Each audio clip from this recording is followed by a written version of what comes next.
Hey friend, let's talk about something real today. Something many people struggle with silently. Something we excuse, hide, or normalize, but deep down, it affects us more than we admit. Let's talk about the danger of having sex unmarried, and why God lovingly warns us about it, not to punish us, but to protect us. I want you to hear me carefully. This is not condemnation. This is clarity. This is that honest conversation you wish someone had with you earlier in life. And I'm speaking to you the same way I had to speak to myself.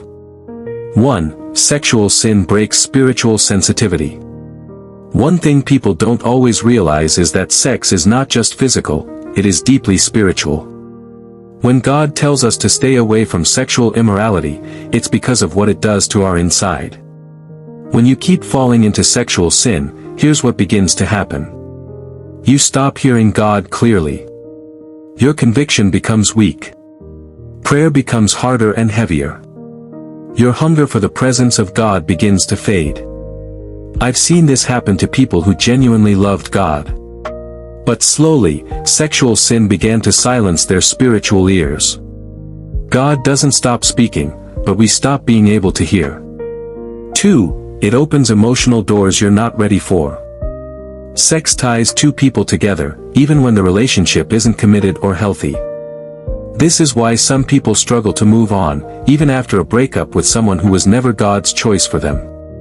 Unmarried sex creates confusion, soul ties, emotional instability, jealousy, over-attachment, broken self-esteem. You begin to carry emotions you were not meant to carry outside marriage.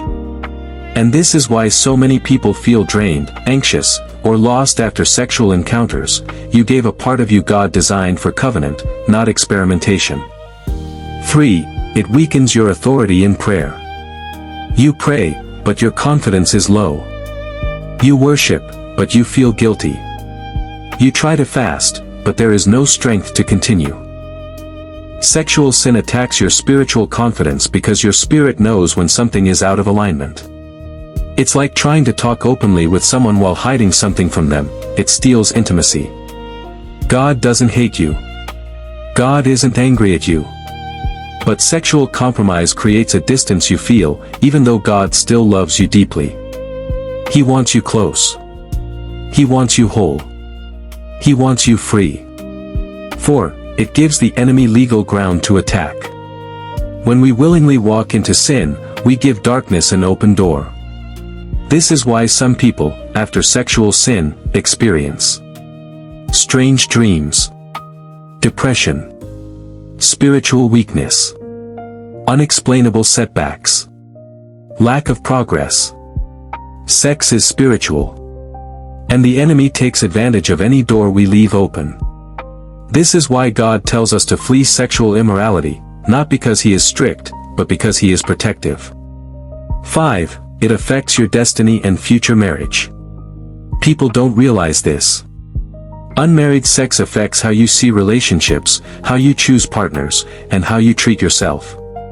It makes you ignore red flags, settle for people you're not compatible with, stay in toxic relationships, lose your discernment. And when marriage finally comes, the seeds of past sexual experiences create mistrust, comparison, insecurity, and spiritual baggage. God wants you to enter marriage clean, confident, and spiritually grounded, not carrying regrets. 6. It makes you depend on pleasure instead of God. Sex outside marriage is often used for escape. Escape from loneliness. Escape from emptiness. Escape from anxiety. Escape from boredom. Escape from emotional wounds. But every time you run to pleasure instead of God, you train your flesh to lead your life.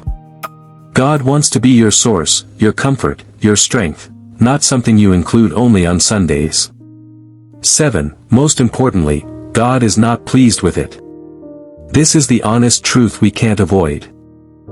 God loves you deeply, but He is not pleased when we live in ways that harm us spiritually.